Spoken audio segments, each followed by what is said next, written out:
Na-imagine mo na ba kung ano ang pakiramdam na makita si Kawhi Leonard, isa sa mga pinakamahusay na players sa NBA, suot ang Golden State Warriors uniform? Pwede kayang maging realidad ang crazy idea na ito? Sa video na ito, pag-uusapan natin ang isang hypothetical trade na pwedeng magbago sa kapalaran ng Warriors ng tuluyan. Stay with me hanggang sa dulo para malaman ang lahat ng detalye. Bago tayo magsimula, huwag kalimutang mag-subscribe sa News Normal PH at bigyan kami ng like para hindi ka mahuli sa mga updates mula sa NBA News at para matulungan kami na patuloy na magbigay ng quality content. Sa mga nagdaang araw, isang balita ang gumulat sa lahat ng Golden State Warriors fans. Ayon sa report, nagdesisyon na ang franchise tungkol sa future ni Stephen Curry, ang kanilang pinakatanyag na player. Habang nagre-reorganize ang NBA teams pagkatapos ng Olympics, ang Warriors at Curry ay nasa isang critical na sitwasyon, lalo na matapos ang pag-alis ni Klay Thompson patungong Dallas Mavericks. Ang pag-alis ni Thompson ay nagtapos sa isang 13-year era para sa pinakamatagumpay na trio sa kasaysayan ng Warriors. Ngayon, ang tanong ng lahat ay ano na ang mangyayari sa team nang wala ang legendary lineup na ito? Ang paghahanap ng Warriors para sa isang angkop na kapalit ni Thompson ay hindi naging madali. May mga rumors na si Paul George ay papunta na sa San Francisco, pero sa huling sandali ay pinili niyang sumama sa Philadelphia 76ers. Ang pagtatangka na dalhin ang Finnish forward na si Lauri Markkanen ay nabigo rin dahil pinili niyang i-renew ang kontrata niya sa Utah Jazz. Dahil sa mga setbacks na ito, napilitan ng Warriors na muling pag-isipan ang kanilang mga estratehiya at mag-focus sa isang bagay na hindi nila pwedeng kalimutan, ang pag-renew ng kontrata ni Olympic champion Stephen Curry. Ayon kay BR Siegel ng Clutch Points, committed ang Warriors na panatilihin si Curry sa Bay Area hanggang matapos ang kanyang career. Sabi niya, Golden State has no intention of seeing Curry wear another jersey to finish his career. Ayon sa mga sources sa liga, ipinapakita nito kung gaano kalayo ang kayang gawin ng franchise para matiyak na mananatiling mukha ng Warriors si Curry habang papalapit na sa pagtatapos ang kanyang legendary career.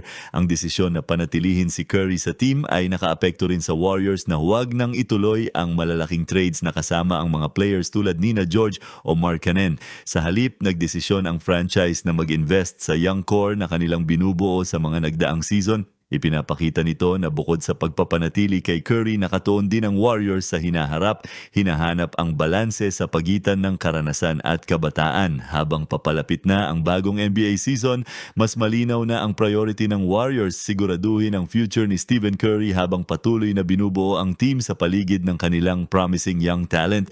Ang dual approach na ito ay mahalaga sa isang liga na patuloy na nagbabago at mukhang handa ang Warriors na i-navigate ang mga mahirap na sitwasyon. Sa kasaysayan ng NBA, maraming franchise ang nag-aalinlangan na ilagay ang lahat ng kanilang puhunan sa isang player, pero mukhang desidido ang Warriors na tahakin ang ibang landas. Ang loyalty kay Curry kasama ng isang long-term vision ay maaaring maging susi sa pagpapanatili ng competitiveness ng team kahit matapos magretiro ang kanilang star. Ipinapakita rin ng estratehiyang ito na nauunawaan ng Warrior ang halaga ni Curry hindi lang bilang isang player kundi bilang central figure sa identity ng franchise. Ang kanyang impluensya ay lagpas pa sa kanyang skills bilang player. Siya ay isang leader, isang icon at isang role model para sa mga batang atleta ng team. Ang pagpapanatili ng impluensyang ito ay mahalaga para sa future ng team.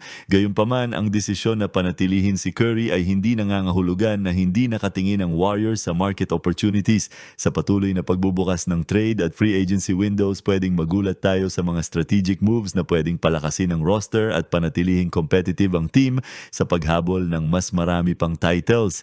Malinaw na ang focus ng Golden State Warriors ay hindi lang sa kasalukuyan. Ang franchise ay maingat na nagpaplano upang matiyak na kahit matapos na ni Curry ang kanyang career, mananatiling isang dominant force sa NBA ang team. Ito ay isang estratehiya na nangangailangan ng pasensya at vision, pero maaaring magdala ng malaking benepisyo sa hinaharap. Sa madaling salita, mukhang handa ang Warriors na harapin ang hinaharap ng may determinasyon, loyalty at isang well-defined na estratehiya. Kasama si Curry bilang central pillar at ang promising young core, nasa mabuting kamay ang future ng team, at tayong mga fans ay maaaring patuloy na maniwala na ang susunod na era ng Warriors ay magiging kasing glorious ng nakaraan.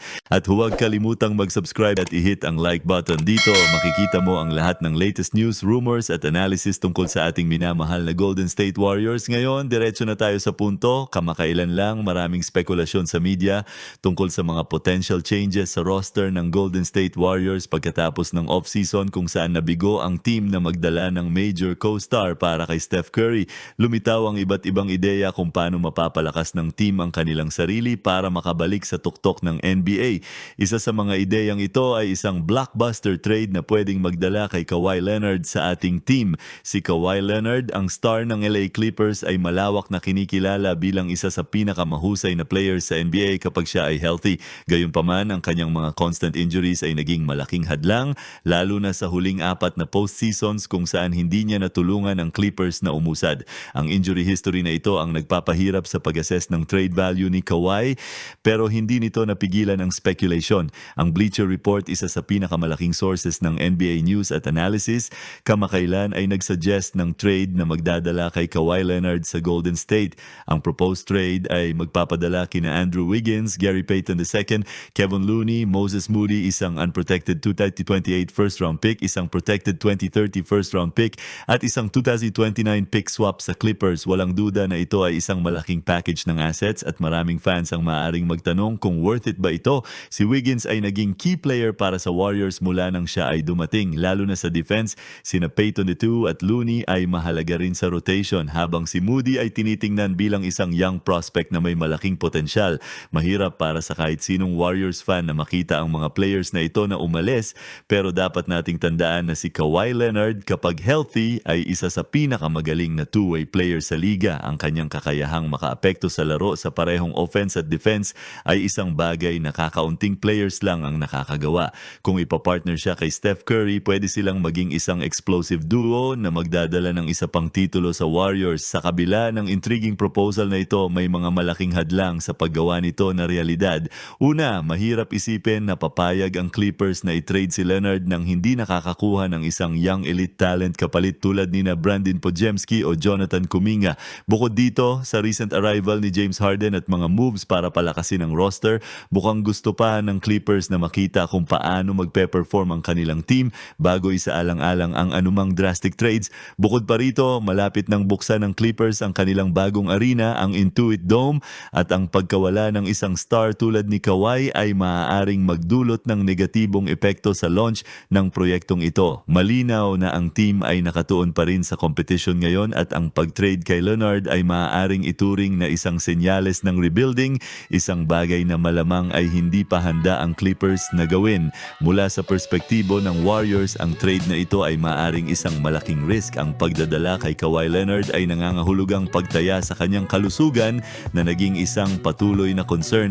Gayunpaman, ang reward ay maaaring maging napakalaki, lalo na kung mananatili siyang healthy at maglaro sa mataas na antas kasama sina Curry, at sa parehong oras may issue ng financial impact. Ang Warriors ay nasa tuktok na ng salary cap ng liga at ang pagdagdag ng isang high-value contract tulad ni Kawhi ay maaaring lumikha ng mas maraming kahirapan sa pagbuo ng isang competitive roster. Kailangang magtiwala ang mga fans na ang trade na ito ay magdadala ng nais na balik sa anyo ng isa pang championship. Sa huli, ang hypothetical trade na ito ay undeniably fascinating at nag-capture ng imahinasyon ng mga fans na eager na makita si Kawhi Leonard na suot ang Warriors jersey. Ang ideya na magsama sina Leonard, Steph Curry at si Dre Green para bumuo ng isa sa pinakamatitinding trio sa kasaysayan ng NBA ay talagang nakakakilig. Pero ang realidad ay napakaraming komplikasyon na kasama sa ganitong deal na malamang ay pipigil sa posibilidad na ito na mangyari. Mula sa reluctance ng Clippers na ipamigay ang isang player ng caliber ni Leonard ng walang kapalit na young star hanggang sa financial strain na ito ay maaaring idulot sa salary cap ng Warriors, ang mga hadlang ay malalaki. Bukod pa rito, hindi pwedeng balewalain ang risk ng patuloy na injury concerns ni Leonard dahil ang Warriors ay tataya sa kanyang kakayahang manatiling healthy para sa isang deep playoff run. Sa kabila ng mga hamong ito, ang simpleng posibilidad ng trade na ito ay nag-uudyok ng intriga at hinahayaan ang mga fans na mangarap tungkol sa dramatic shift na maaari nitong likhain sa NBA landscape kung sakaling mag-align ng perpekto ang mga bituin para mangyari ito. So mga kanormal, ano ang tingin nyo sa trade na ito? Worth it bang itaya para kay Kawhi Leonard? I-share ang inyong mga opinion sa comments at huwag kalimutang mag-subscribe sa channel para sa mas marami pang videos tulad nito. At ito ang News Normal PH, ang balitang kumalat na parang virus!